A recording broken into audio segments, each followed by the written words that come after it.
এই শীত পড়ার পর প্রথমবার একটা বিয়ের দাওয়াত পানো, তা ফির এটা মোর বড়বাতো বোনের ছেলে মানে মোর ভাগিনী হচ্ছে তার বিয়ের দাওয়াত। আর বিয়ের দাওয়াত পাইলে যাবো না এটা তো নয়, কিন্তু আজকের দিনে এমন শীত পড়ছে আর শীতের জন্য চারপাশে আর কি খুব ঘন কুয়াশা। বিকেল টাইম বের হয়েছে, তারপরে দেখো যে অনেক কুয়াশা। তো আসসালামু আলাইকুম, সবাই কেমন আছেন? আশা করছি সবাই অনেক ভালো আছেন। তো মোর পুরো ভিডিওটা দেখবেন, স্কিপ করবেন না। তো মুই মোর ভাগিনের বেদ যাচ্ছ, বাসও চলে যাচ্ছ আর এটা ঠান্ডা ঠান্ডা হাওয়ার বাতাস অনুভব করে যাচ্ছ।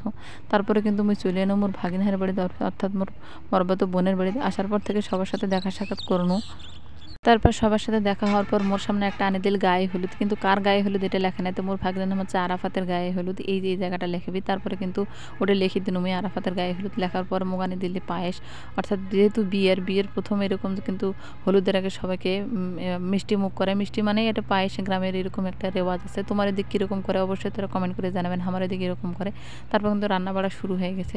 তারপরে কিন্তু চারপাশের হাত দিয়ে খুশি সবাই বসে গেলে গল্প আলাপ করেছে, সবাই রেডি সেডি হবে, এখনও হয়নি আর কি। আর এইটা হচ্ছে আমার নাতনি, আর এর আজকে কিন্তু বার্থডে, আর ওরে মামার আজকে ফির হলুদ সন্ধ্যা একসাথে। তারপরে কিন্তু এই যে ডেকোরেশন করা হলুদের যত কিছু প্রোগ্রাম ছিল মোর খারাপ হয়েছে। মুই কিন্তু এই যে টুকটাক অল্প সময়ের মধ্যে যতটুকু পারো ততটুকু কোনো মুই কিন্তু এলে একলাই করছো, অন্য কেউ করে নাই।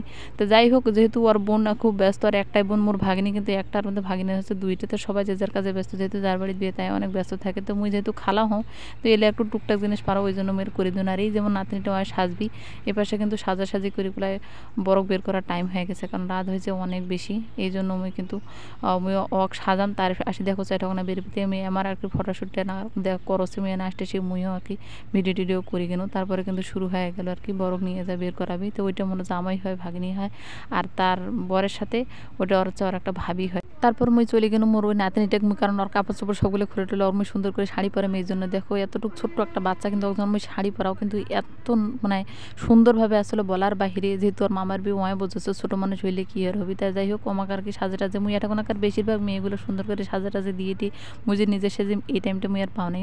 তো যাই হোক, সবাই এরকম করে রেস্ট এসিয়ে একই রকমের শাড়ি বা একই রকমের পাঞ্জাবি এরকম বসে দেখি ভালো লাগে। হলুদের প্রোগ্রামের সব থেকে আনন্দ হচ্ছে এইটাই, বিয়ের প্রোগ্রামের যে হলুদটা বেশি নাচ গান ওই হলের আনন্দ। তারপরে এই যে মোর ভাতিজি এখন মুই কিন্তু সুন্দর করে সাজাইছো। তো মুই এরকম করে বেশিরভাগ এটা কোনাকার যত মেয়ে দুই একটা বাদ দিয়ে সবাইকে মুই সাজাইছো, ওগুলো সব ডেকোরেশন এগুলো করাটারে এগুলো সব করাইতে আর কি মুয়ে যে সাজিমতে। যাই হোক, যেমন তেমন করে মুই একটু সাজি গুজাই না, যেহেতু মুই খালা হও। তারপরে যতটা পারো আর কি, ওরা মুখ খুবই মানে কি মোর ভাতিজি ভাগিনীগুলো আর কি মুখ নিয়ে এটি ব্যস্ততা, কারণ ওরা এত কিছু না পারলেও কয় কি তুই একটু না এটা সেটা পারিস, যেহেতু মেয়ে মানুষ সব কিছু পারার তো দরকার আছে। তো যাই হোক, বেটি জামাই ভাগিনী ভাতিজি এগুলো সবগুলো আছে, এত সুন্দর করে সবাইকে সাজছে, সবাইকে আমি সুন্দর করে ক্যাপচার করবো।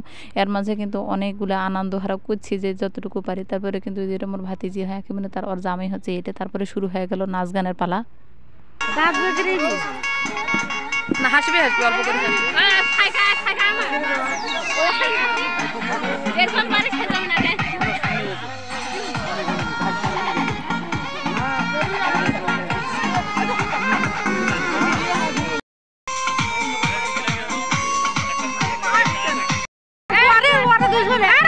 ভিডিও চালু করবি।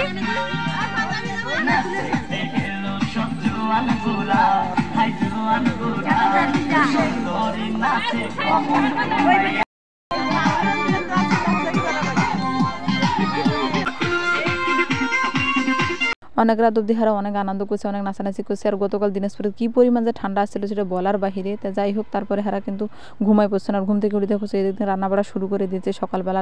আমার নাচা দিয়েছে এই যে মিষ্টি মুড়ি পায়েস। তো পরবর্তীতে ভিডিওটা দেখার অপেক্ষায় থাকেন। অবশ্যই আমার ভিডিও সাবস্ক্রাইব করবেন, লাইক করবেন, কমেন্ট করবেন। আল্লাহ হাফেজ।